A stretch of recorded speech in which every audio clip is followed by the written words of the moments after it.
ಅಶ್ವಿನಿ ಮತ್ತೊಂದು ಲಾಕ್ಸ್ಗೆ ಎಲ್ರಿಗೂ ಪ್ರೀತಿಯ ಸ್ವಾಗತ.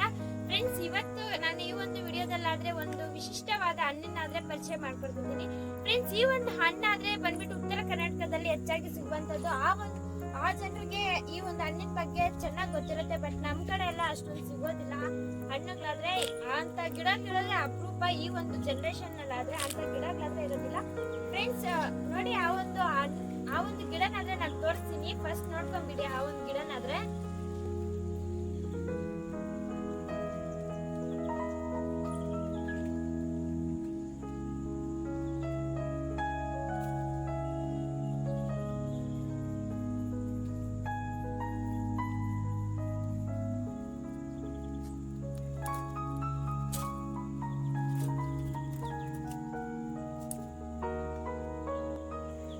ಈ ಒಂದು ಗಿಡದ ಹಣ್ಣಿನ ಬಗ್ಗೆ ನಿಮ್ಗೆ ನೇಮ್ ಗೊತ್ತಿದ್ರೆ, ಇದೇನಪ್ಪ ಗಿಡ ಅಂತ ಏನಾದ್ರು ನಿಮ್ಗೆ ನೇಮ್ ಗೊತ್ತಿದ್ರೆ ದಯವಿಟ್ಟು ಕಾಮೆಂಟ್ ಮಾಡಿ, ಇಲ್ಲಾಂದ್ರೆ ನಾನೇ ಹೇಳ್ತೀನಿ. ಫ್ರೆಂಡ್ಸ್, ಈ ಒಂದು ಹಣ್ಣಿನ ಹೆಸರು ಬಂದ್ಬಿಟ್ಟು ಕವಳೆ ಹಣ್ಣ ಅಂತ ಹೇಳ್ಬಿಟ್ಟು. ನೋಡಿ, ಹಸಿದಾಗಿದ್ರೆ ಈ ಒಂದು ಕಲರ್ ಆದ್ರೆ ಇರುತ್ತೆ, ಹಣ್ಣಾದ್ರೆ ಈ ತರ ಬ್ಲಾಕ್ ಕಲರ್ ಆಗಿ ಇರುತ್ತೆ. ನೋಡಿ ಫ್ರೆಂಡ್ಸ್, ಈ ಒಂದು ಗಿಡ ಮುಳ್ಳುಗಳಿಂದ ಇರುತ್ತೆ ಫ್ರೆಂಡ್ಸ್, ಅಂದ್ರೆ ಬೇಲಿ ಗಿಡದ ತರ ಇರುತ್ತೆ. ಆ ಕಾಲದಲ್ಲಿ ರೈತರು ಬೇಲಿಗಾಗಿ ಈ ತರ ಒಂದು ಗಿಡಗಳನ್ನ ಯೂಸ್ ಮಾಡ್ತಿದ್ರಂತೆ. ಅಂದ್ರೆ ಮುಳ್ಳುಗಳು ಜಾಸ್ತಿ ಇರುತ್ತೆ ಇದರಲ್ಲಿ. ಸೇಮ್ ಮುಳ್ಳುಗಳ ಗಿಡ ಯಾವ ತರ ಇರುತ್ತೆ ಅದೇ ತರ ಇರುತ್ತೆ. ಫ್ರೆಂಡ್ಸ್, ಇದ್ರಿಗೆ ಯಾವ್ದು ನೀರು ಗೊಬ್ಬರ ಹಾಕಿ ಬೆಳೆಸ್ಬೇಕಂತ ಏನಿಲ್ಲ. ಇದು ಬಂದ್ಬಿಟ್ಟು ಬೆಟ್ಟ ಗುಡ್ಡಗಳಲ್ಲಿ ಕಾಡುಗಳಲ್ಲಿ ಬೆಳೆಯುವಂತದ್ದು. ಇದು ನೀರಿನ ಅವಶ್ಯಕತೆನೇ ಇಲ್ಲ. ಅಂದ್ರೆ ಚಿಕ್ಕ ಗಿಡ ಇದ್ದಾಗ ಬೆಳೆಸ್ತೀವಲ್ಲ, ಅವಾಗ ನೀರ್ ಹಾಕಿ ಸ್ವಲ್ಪ ಎಷ್ಟು ಚೆನ್ನಾಗಿ ನಾವು ನೋಡ್ಕೊಂತೀವಿ ಅಷ್ಟು ಚೆನ್ನಾಗಿ ಬೆಳೆದಿರುತ್ತೆ. ಫ್ರೆಂಡ್ಸ್, ಹೇಳ್ತಾರಲ್ವಾ, ಮೂರ್ತಿ ಚಿಕ್ಕದಾಗಿದ್ರೇನು ಕೀರ್ತಿ ದೊಡ್ಡದು ಅಂತ ಹೇಳ್ಬಿಟ್ಟು, ಸೇಮ್ ಅದೇ ತರನೇ ಈ ಒಂದು ಹಣ್ಣಿನ ಬಗ್ಗೆ ಯಾರಿಗೂ ಅಷ್ಟೊಂದು ಗೊತ್ತಿರೋದಿಲ್ಲ. ಅಂದ್ರೆ ಉತ್ತರ ಕರ್ನಾಟಕದಲ್ಲಿ ಹೇಳ್ದೆ ಅಲ್ವಾ ಫ್ರೆಂಡ್ಸ್, ಉತ್ತರ ಕರ್ನಾಟಕದಲ್ಲಿ ಹೆಚ್ಚಾಗಿ ಸಿಗುವಂತದ್ದು ಹಣ್ಣು. ಅವ್ರು ಕೂಡ ತುಂಬಾ ಚೆನ್ನಾಗಿ ಗೊತ್ತು ಈ ಒಂದು ಹಣ್ಣಿನ ಬಗ್ಗೆ. ಆದ್ರೆ ನಮ್ ಕಡೆ ಎಲ್ಲ ಅಪರೂಪನೇ ಇದ್ರ ನೋಡೋದಾದ್ರೆ, ನಮ್ಮೂರಲ್ಲಿ ಒಂದೇ ಒಂದು ಗಿಡ ಫ್ರೆಂಡ್ಸ್ ಇರೋದಾದ್ರೆ ಇದನ್ನ ಯಾವಾಗ ಕಿತ್ತಾಕ್ತಾರೋ ಗೊತ್ತಿಲ್ಲ. ಬಟ್ ಇದು ಬೇರೆಯವ್ರದ್ದೆಲ್ಲ ಯಾವಾಗ ಕಿತ್ತಾಕ್ತಾರೋ ಗೊತ್ತಿಲ್ಲ. ಆ ಕಾಲದಿಂದಲೂ ಈ ಒಂದು ಗಿಡ ಆದ್ರೆ ಇರುತ್ತೆ. ಫ್ರೆಂಡ್ಸ್, ಈ ಒಂದು ಹಣ್ಣು ಬಂದ್ಬಿಟ್ಟು ತಿಂದ್ರೆ, ಈ ಹಣ್ಣನ್ನು ತಿಂದ್ರೆ ಏನೆಲ್ಲ ಉಪಯೋಗಗಳಾಗುತ್ತೆ, ಏನೆಲ್ಲ ಪ್ರಯೋಜನ ಆಗುತ್ತೆ ಅಂತ ತಿಳ್ಕೊಳ್ಳೋಣ ಫಸ್ಟ್.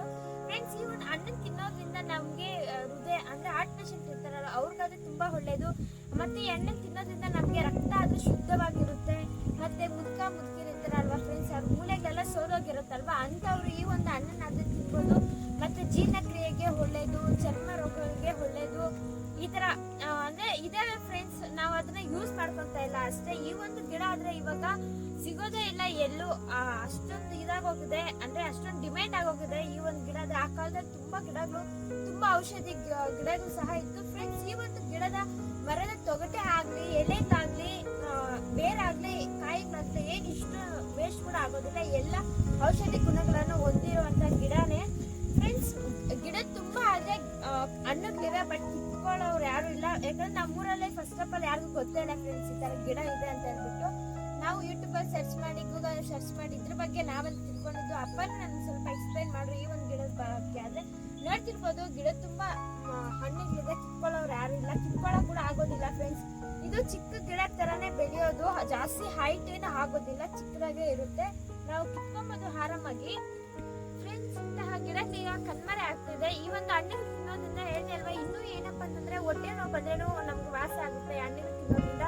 ಅಂದ್ರೆ ಚಳಿಗಾಲದಲ್ಲಿ ಜ್ವರ, ಕೆಮ್ಮು, ನೆಗಡಿ ಈ ತರ ಬರ್ತದಲ್ವಾ, ಅವಾಗ ಕೂಡ ನಮ್ಗೆ ನಮ್ಮ ಆರೋಗ್ಯವನ್ನ ತಡೆ ಹಾಕುತ್ತೆ ಈ ಒಂದು ಹಣ್ಣನ್ನ ತಿನ್ನೋದ್ರಿಂದ.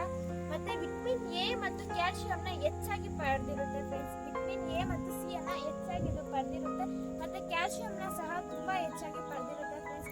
ದಯವಿಟ್ಟು ಇಂಥ ಹಣ್ಣುಗಳೆಲ್ಲನೂ ನಿಮ್ ಕಡೆ ಸಿಕ್ಕಿದ್ರೆ ದಯವಿಟ್ಟು ತಗೊಂಡ್ ತಿನ್ನಿ, ತುಂಬಾ ಒಳ್ಳೇದು ನಮ್ಮ ಆರೋಗ್ಯಕ್ಕೆ. ಫ್ರೆಂಡ್ಸ್, ಪ್ರಕೃತಿ ನಮ್ಗೆ ಎಲ್ಲವನ್ನು ಕೊಟ್ಟಿದೆ, ಅದು ನಾವೇ ಅದನ್ನ ಯೂಸ್ ಮಾಡ್ಕೊಂತ ಇಲ್ಲ, ಕಾಪಾಡ್ಕೊಂತ ಇಲ್ಲ ಅಷ್ಟೇ. ನಮ್ ತಪ್ಪು ಅಲ್ವಾ ಫ್ರೆಂಡ್ಸ್ ಅದು.